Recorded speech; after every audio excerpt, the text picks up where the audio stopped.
Hi there folks, this is Big Doug Outdoors. Today we're going to do a small little video on how to start a fire with cotton ball, Vaseline, and what I usually normally use, and also a slip float review that I purchased.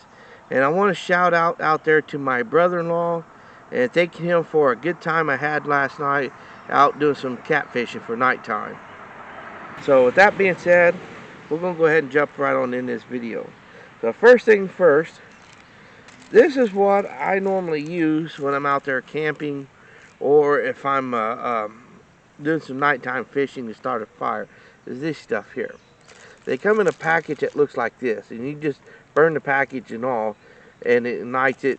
There's 18 in a box, and they're about $5 at Walmart, and they last for a good while.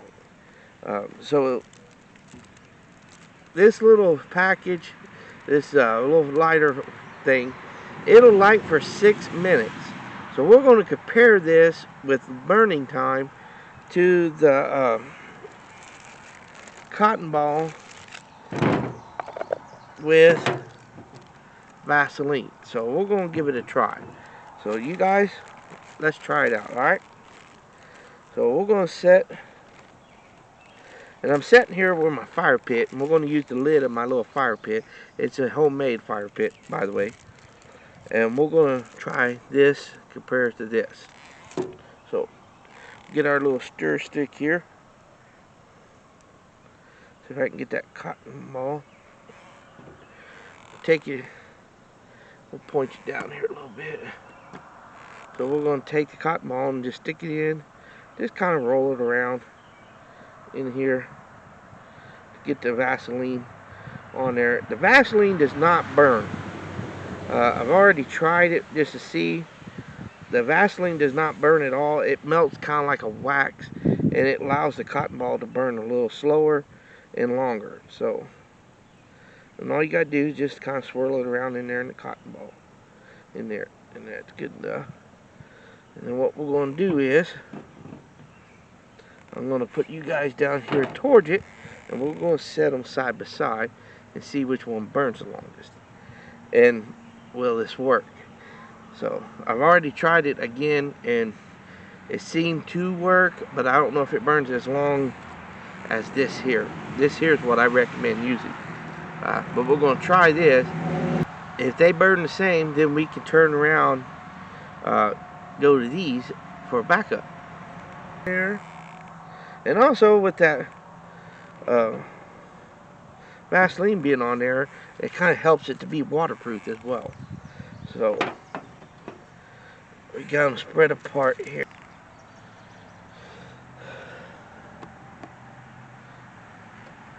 The cotton balls right here, and then over here is going to be our normal fire starter we have in this box. So let's try.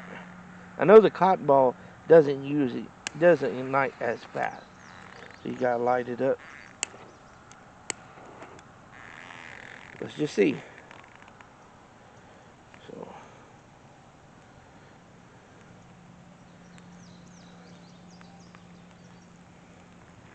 I'll move this right here, down here.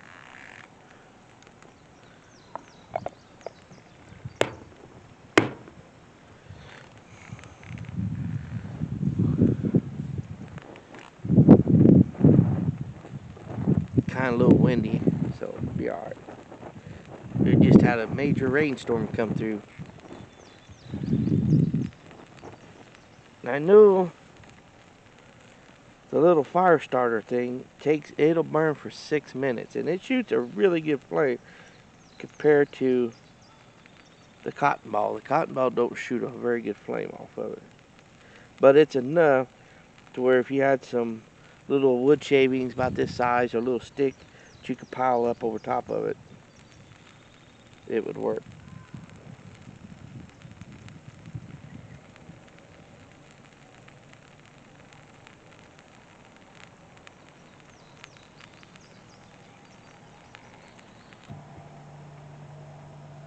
Little cotton ball still shooting off a little bit of flame, not as much as it was. Uh-oh, let's get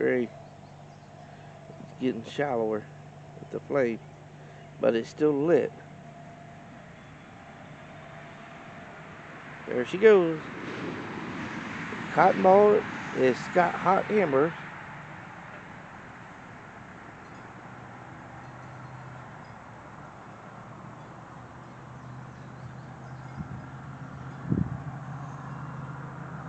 This is like a little damp surface.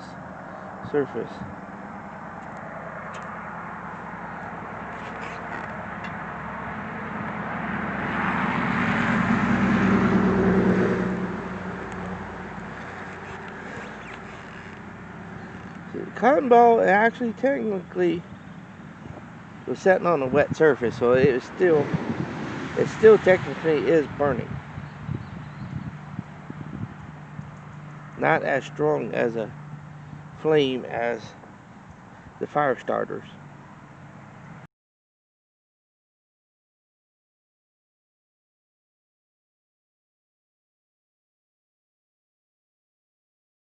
Well, folks, there you go.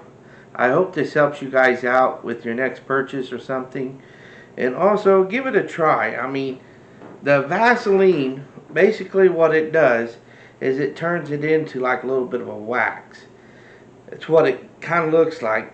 And then it soaks down into the cotton ball and causes the cotton ball to burn real slow. And it shoots a good distance, a little flame. I mean, it shot up probably about 2 inches off from the cotton ball. This here, these can get expensive. I usually go through maybe 2 of these a year, so there's about $10 for these 2. The cotton balls and this cost together about $5, and I'm going to give these a try to see how well it does to start a fire versus these. So we'll do a little test on that as well. I just want to see how well they burn compared to these. This actually burns really good. I mean, these will shoot a flame about 6 to 10 inches off from the tops of this when it's burning. And these stay burning for quite a while. As you guys probably seen part of it in the video there, it actually burned longer than the cotton balls. I mean, these burned for a good while. They said up to 6 minutes, but actually it burned a little longer.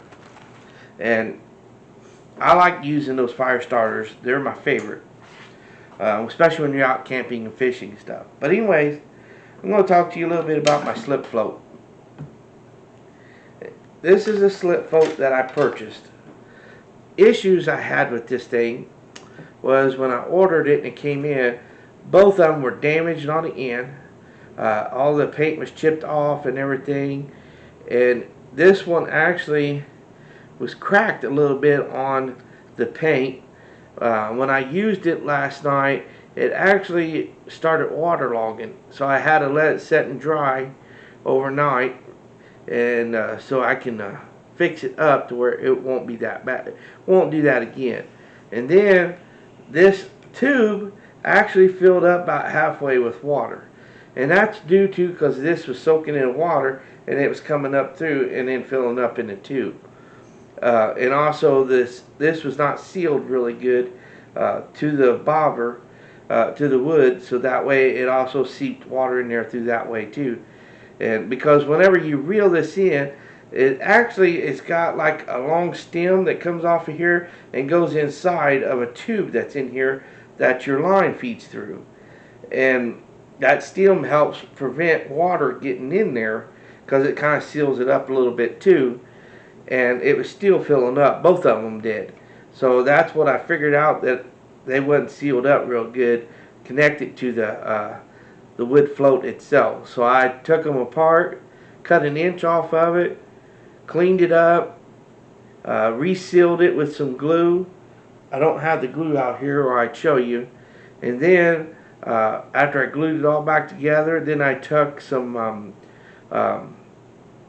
Flex Seal that you see advertised on TV and rubbed it all around here, and it sealed up real good there and also down here on the tip.